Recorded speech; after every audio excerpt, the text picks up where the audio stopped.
11-12 Koni dan Hasto. Dua nama yang saya sebut tadi itu memang sedang viral. Teman-teman pasti sudah mengikuti beritanya kan. Jadi setelah jadi tersangka oleh KPK karena kasus suap Harun Masiku, Om Hasto balas menyerang. Ibu Iriana, by the way, jangan tenang-tenang Bu, babak ibu belum keluar, oke? Ternyata Bu Iriana juga di warning ya sama Bu Koni, tapi nge-warningnya dari daerah nun jauh di sana gitu. Serangan bertubi-tubi menimpa Bapak Jokowi dan keluarganya. Setelah Bapak Jokowi yang kemudian dicap sebagai presiden terkorup di dunia, kemudian Gibran Rakabuming Raka yang dihujat oleh Mbah Amin Rais dengan mengatakan bahwa ketika Gibran Rakabuming Raka masih nongkrong sebagai wakil presiden, maka Indonesia tidak akan mendapatkan berkah dari Allah SWT. Kini giliran Ibu Iriana yang kemudian di framing jahat oleh Tante Koni. Jadi saya meyakini bahwa Tante Koni dan Hasto Kristianto ini memang tidak ada bedanya. Yang membuat saya heran sebenarnya kesalahan apa yang pernah dilakukan oleh Bapak Jokowi dan keluarganya terhadap kalian, sehingga kalian tidak pernah merasa tenang, tidak pernah merasa enjoy ketika melihat Bapak Jokowi itu tenang. Ini yang terkadang menjadi rasa heran tersendiri bagi saya. Kali ini Tante Koni itu yang kemudian dirujak oleh netizen atas pernyataannya yang menyinggung dan menyebut soal Ibu Iriana. Apakah ada bukti atau ada data yang kalian pegang soal kesalahan yang dilakukan oleh Ibu Iriana, yang setahu kami Ibu Iriana ini adalah orang baik, orang yang sabar dan santun terhadap siapapun. Lantas apa yang menjadi dasar kebencian kalian terhadap Ibu Iriana ini? Jadi tak perlu berpanjang lebar seperti apa rujakan netizen terhadap Tante Koni dan Hasto Kristianto. Kita simak videonya berikut ini. 11-12 Koni dan Hasto. Dua nama yang saya sebut tadi itu memang sedang viral. Teman-teman pasti sudah mengikuti beritanya kan. Jadi setelah jadi tersangka oleh KPK karena kasus suap Harun Masiku, Om Hasto balas menyerang. Saya sebenarnya agak geli dengan istilah balas menyerang yang suka dipakai elit-elit partainya Om Hasto itu. Kok balas nyerang sih? Memangnya dia lagi diserang. Lawung cuma jadi tersangka dan masih ada proses pembuktian di pengadilan kok merasa diserang. Ya, jadi katanya Om Hasto balas menyerang dengan menyatakan punya dokumen-dokumen video yang berisi bukti kejahatan pejabat negara termasuk Bu Iriana dan Pak Jokowi.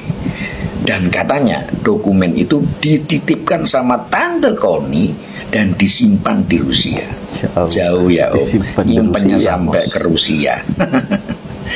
Mendukung pernyataan Om Hasto itu, Tante Koni juga membuat pernyataan yang tata bahasanya itu bikin saya risih dan males nonton. Mosok level tokoh internasional ngomongnya kayak emak-emak julid yang lagi gibah sama tukang perabotan. Jadi intinya Tante Koni ini dengan tegas menyatakan betapa dahsyatnya dokumen yang dia simpan itu, dan kalau dibuka bakal bikin ancur-ancuran. Lu ngeri nggak? Tapi BTW Tante Koni ini posisinya di mana sih? Katanya masih di Rusia ya. Mbok ngomongnya di sini aja Tante, ketemu wartawan kayak Om Hasto gitu. Kenapa jauh-jauh gitu sih? Atau memang nggak berani pulang ya Tante? Tapi kalau saya lihat-lihat, Tante Koni dan Om Hasto itu memang cocok. Mereka itu serasi dalam urusan bersilat lidah. Silat lidah itu maksudnya ngomong ya Tante, bukan silat lidah yang diguyur pakai wine itu. Tante Koni dan Om Hasto itu 11-12 dalam hal menggunakan istilah kriminalisasi. Waktu Om Hasto dijadikan tersangka, dia kan juga menyebut kasusnya itu adalah bentuk dari kriminalisasi atau politisasi hukum. Nah, Tante Koni juga bilang gitu. Waktu kasus perselingkuhannya diungkap di pengadilan yang BAP-nya bocor ke publik, waktu itu si Tante juga menyebut bahwa dia dikriminalisasi. Makanya ya jadi 11-12 sama Om Hasto ya kan. Tapi semoga saja dokumen-dokumen yang disimpan Tante Koni di Rusia yang menjadi kartu trufnya Om Hasto itu segera dibuka dan dipublikasikan supaya kita semua tahu seotentik dan sevalid apa sih. Moga-moga nggak kayak bukti-bukti yang dikumpulkan Om Hasto dari mantan pacarnya Kaesang yang belum apa-apa udah jadi fitnah di media massa, nggak berbobot dan sangat tidak relevan. Masa urusan cewek di ghosting cowoknya mau dijadikan bahan buat menyerang tokoh besar sih Om? Kan jadi kayak nembak macan pakai pistol air, mati kagak, bikin kesel iye, basah. Yolah segera dibuka aja dokumen dahsyat yang ada di Rusia itu. Kalau bener-bener dahsyat kan Om Hasto dan Tante Koni bakal ngetop. Tapi kalau ternyata cuma ngebluff alias gertak sambel doang, atau terus diulur-ulur dan nggak dibuka-buka, kan bikin image kalian jadi mirip pudel yang gonggong dipakein subwoofer. Kenceng tapi bohong. Jadi melihat Tante Koni dan Om Hasto sekarang ini, saya jadi inget lagunya Galih dan Ratna. Dua sejoli mengikat janji, janji setia, dokumennya di Rusia. Oh iya, saya lupa mengucapkan selamat Natal buat Om Hasto. Om Hasto ini kan Nasrani ya kan. Semoga Om Hasto selalu ingat 10 perintah Allah yang menjadi sumber kebenaran orang Nasrani.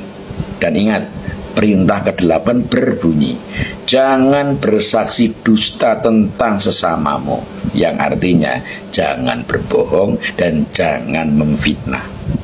Sehat selalu ya Om. Salam buat Tante Koni. Semoga bermanfaat. Rahayu. Ibu Iriana, by the way, jangan tenang-tenang Bu, babak itu belum keluar, oke? Bah.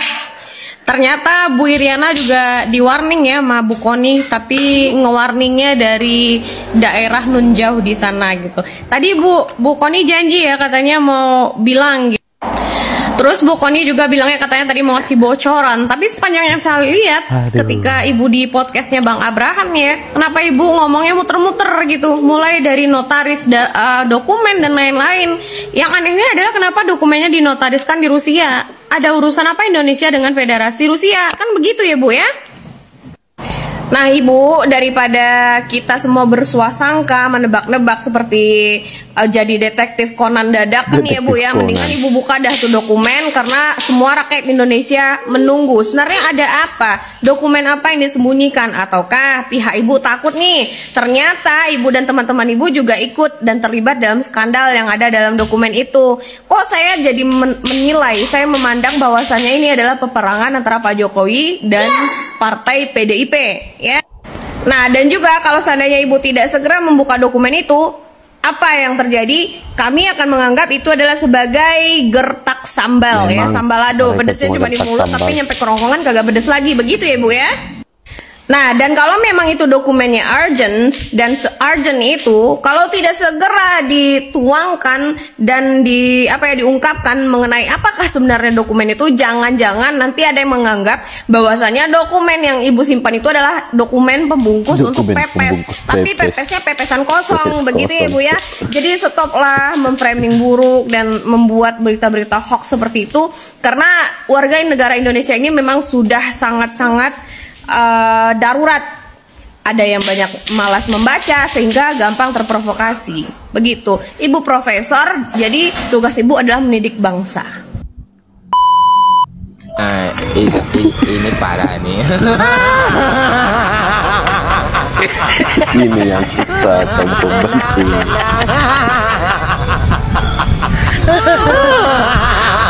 Capek banget nungguin dirilisnya video Hasto. Ini parah nih. Udah dari kemarin gini di sini nih, belum dirilis-rilis. Kapan sih toh dirilisnya? Udah nggak sabar toh saya menunggu ini video-video yang katanya ada korupsi pejabat-pejabat tinggi negara itu mana? Cepet dong udah nggak sabar tuh lihat kasus IKTP, siapa aja yang terlibat ya kan? Terus kasus BTS, kapan tuh dirilisnya? Udah nggak sabar ini, katanya mau secepatnya, tapi kok sampai sekarang belum. Apa mau diedit dulu video-videonya baru dirilis gitu? Kita tahu ya mana yang asli, mana yang editan. Hati-hati. Makanya kita tunggu nih cepatnya video yang asli, bukan video editan, oke?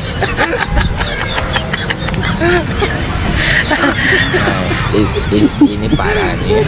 Nungguin dari kemarin kok belum juga, udah berapa hari itu semenjak pengumuman itu, tapi sampai sekarang belum. Gimana sih toh ganjal toh? Ini parah nih.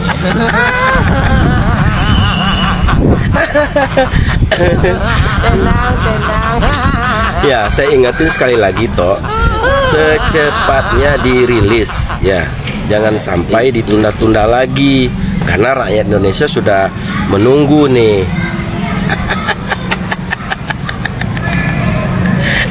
Makanya kalau mau bikin pernyataan di depan umum tuh harus hati-hati, harus didasari bukti gitu loh, jangan banyak bacot doang.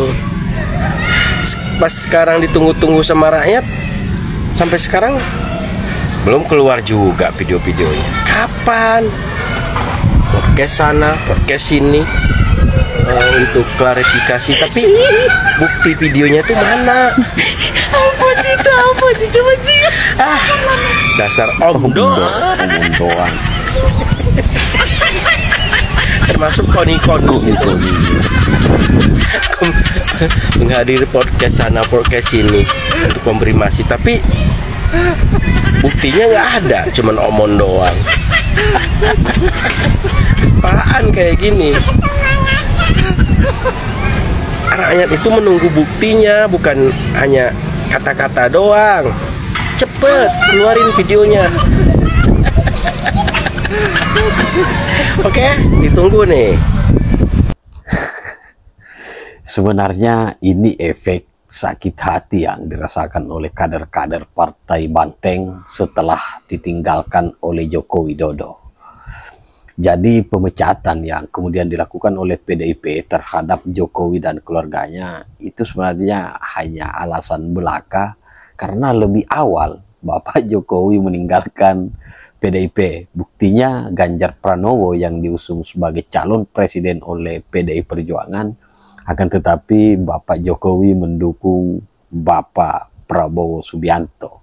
Dan akibat dari dukungan Bapak Jokowi yang kemudian tidak mengarah ke calon yang diusung oleh PDI Perjuangan, sehingga mulai dari Pilpres sampai di Pilkada, PDIP kalah telak dalam setiap kontestasi pemilihan.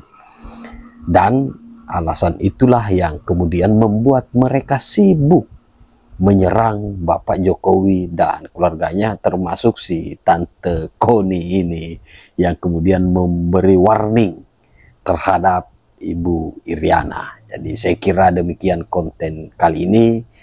Terima kasih. Wallahul muwaffiq ila aqwamit thariq. Wassalamualaikum warahmatullahi wabarakatuh.